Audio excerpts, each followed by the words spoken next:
ఇప్పటికే తమకు దేశ ప్రయోజనాలు ముఖ్యమని భారత్ తేల్చి చెప్పింది. తమ ఇంధన అవసరాలు, ఆర్థిక ప్రయోజనాలను దృష్టిలో ఉంచుకుని రష్యా నుంచి చమురు దిగుమతులు కొనసాగిస్తోంది. చౌక ధరలకు లభించే మాస్కో ముడి చమురు ఢిల్లీ ఇంధన భద్రతకు కీలకంగా మారింది. 500% టారిఫ్తో పోలిస్తే 100% తక్కువే అయినప్పటికీ బిల్లు చట్టమైతే రష్యా చమురు ధర పెరగడం ఖాయం. ఏదేమైనా తక్షణ ఇంధన సంక్షోభం నుంచి మాస్కో భారత్ను కాపాడింది. అయితే రష్యాపై శాశ్వతంగా ఆధారపడటం ప్రమాదకరమని హెచ్చరిస్తోంది అమెరికా.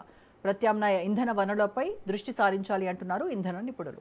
రైట్, ఇదే అంశానికి సంబంధించి పూర్తి విశ్లేషణ అందించడానికి మనతో జాయిన్ అవుతున్నారు senior journalist and senior analyst Pentapati Pullarao గారు. పుల్లారావు గారు నమస్కారం సార్. నమస్కారం.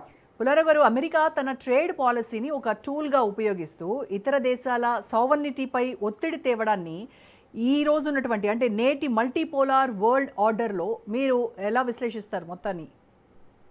మల్టీపోలార్ వరల్డ్ ఆర్డర్లో వచ్చింది ఏంటంటే ఏ నిమిషానికి విషయాలు మారిపోతాయి మనం చెప్పలేం. ఒక ఫిబ్రవరి 27 వరకు అమెరికా టారిఫ్స్తో ఆడుకునేది. రష్యన్ ఆయిల్ కొన్నదని ఆర్డర్లు ఇచ్చింది. ఎప్పుడైతే ఇరాన్తో యుద్ధం దిగిపోయిందో అన్నీ మారిపోయింది. ఆ కొత్త వ్యవహారాలు వచ్చినాయి. నాకు తెలియదు ఏమన్నా ఈవేళ పొద్దున్న నుంచి ఏమి రష్యన్ ఆయిల్ కొన్నదని ఏం చెప్పలేదు కదా ట్రంప్. చెప్పలేదు. అయిపోయింది. ఆ స్పీడ్ అయిపోయింది. ఆయనకి స్పీడ్ బ్రేకర్ పడింది. ఎందుకంటే అనుకోని ప్రాబ్లం అయిపోయింది. ఇరాన్తో ప్రాబ్లం వచ్చి మిగతా దేశాలతో ప్రాబ్లమ్స్ క్రియేట్ చేసుకోలేడు. అందుకని నిశ్శబ్దంగా ఉన్నారు. మీరు చూస్తున్నారా లేదో ఈ ఒక్క ఇష్యూ మీద ఫోకస్ అవుతున్నారు. రష్యా కూడా ఆయిల్ యుద్ధం వల్ల $60, $50 మనకు అమ్మేది 95 అమ్మారు. మనకి తక్కువ ధరకు అమ్మలేదు గత 3 నెలలు. రష్యా మనకి ఏదో దయతో ఏం చేయలేదు. ఎవరో కొనలేనప్పుడు మనకి డిస్కౌంట్ ఇచ్చారు. అందరూ కొనేటప్పుడు మన మీద ప్రీమియం వేశారు. ప్రీమియం. సో $90, $80 కొనుక్కున్నారు. విపరీతంగా డబ్బు రష్యాకు వచ్చింది గత 60 రోజులు బట్టి. రోజుకి ఒక $500, $1 మిలియన్, $1 బిలియన్ అలాగే డబ్బు వస్తూ ఉంది. సో ఒకసారి ఏమవుతుందంటే ఒక యాక్షన్ ఒక చోట రియాక్షన్ ఇంకోటికి బెనిఫిట్ వస్తుంది. అలా జరిగింది.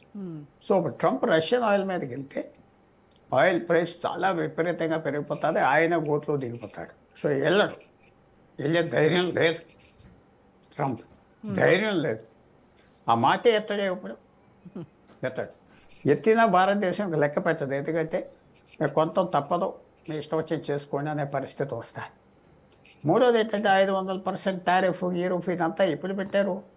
అమెరికాలో రష్యా నుంచి కొంటే అది ఇరాన్ యుద్ధం మొదలు పెట్టక ముందు పెట్టారు. అవును, పరిస్థితి మారిపోయింది. మొత్తం మారిపోయింది. ఆ బిల్లు ఎవరు మొదలు తీసుకురాడు. ఇంకా అదంతా చేంజ్ చాలా ర్యాపిడ్గా వచ్చేసి.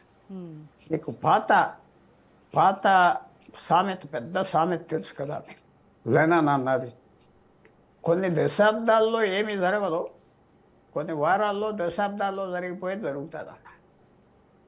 120 సంవత్సరాల క్రితం కొన్ని దశాబ్దాల్లో ఏం జరగదు, అలా సాఫీగా సేమ్ ఉంది. మళ్ళీ కొన్ని వారాల్లో దశాబ్దాల్లో జరిగిపోతుంది. అలా జరిగిపోయింది గత 10 వారాల్లో. 10 వారాల్లో ఎంత చేంజ్ వచ్చింది ప్రపంచంలో. అనుకోని చేంజ్ వచ్చేసింది కదా. అరబ్ దేశాలు ఒకరితో దెబ్బలాడుకున్నారు. ఎప్పుడు జరగలేదు అది.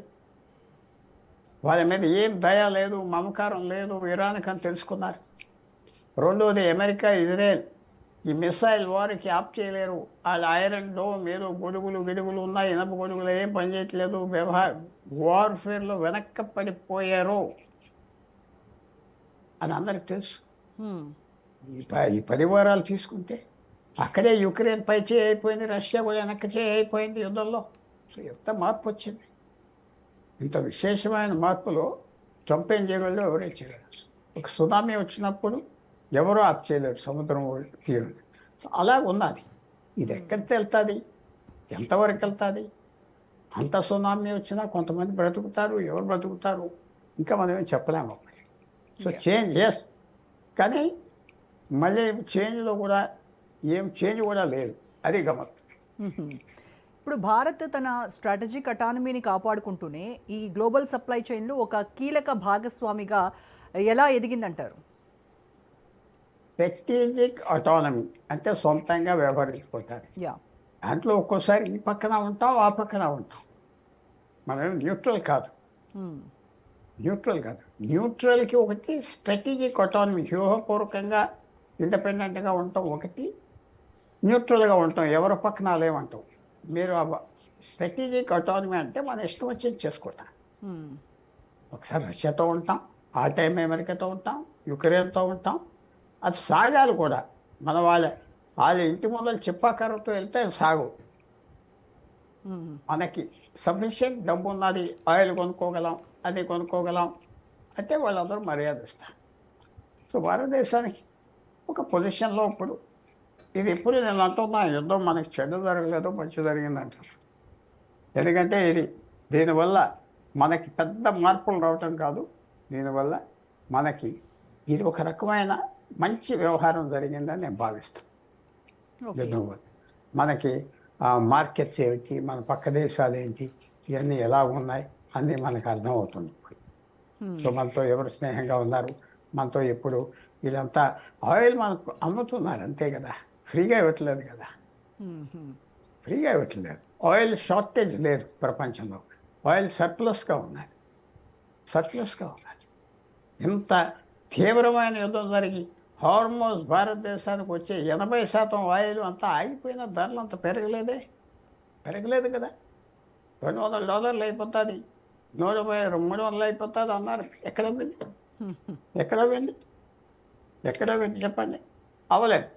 అందువల్ల తప్పకుండా ఈ మార్పు అనేది మనం చూస్తున్నాం. ఈ మార్పు రెసిలియన్స్ అంటారు. రెసిలియన్స్ అంటే ఇది మనం తట్టుకోగలిగాం. అందువల్ల ఇది మనం తప్పకుండా ఇది ఒక కొత్త స్ట్రెంగ్త్ భారతదేశానికి, ప్రపంచం అందరికీ ఉండాలి. ఈ అటాక్ని సహించగలం, ఈ అటాక్ని ఫేస్ చేయగలం అని మాత్రం వచ్చింది. ఓకే. అంతా కరిగిపోతుంది అన్నారు, కరగలేదు కదా. ప్రతి దేశం తట్టుకున్నది కదా. అది పరిస్థితి.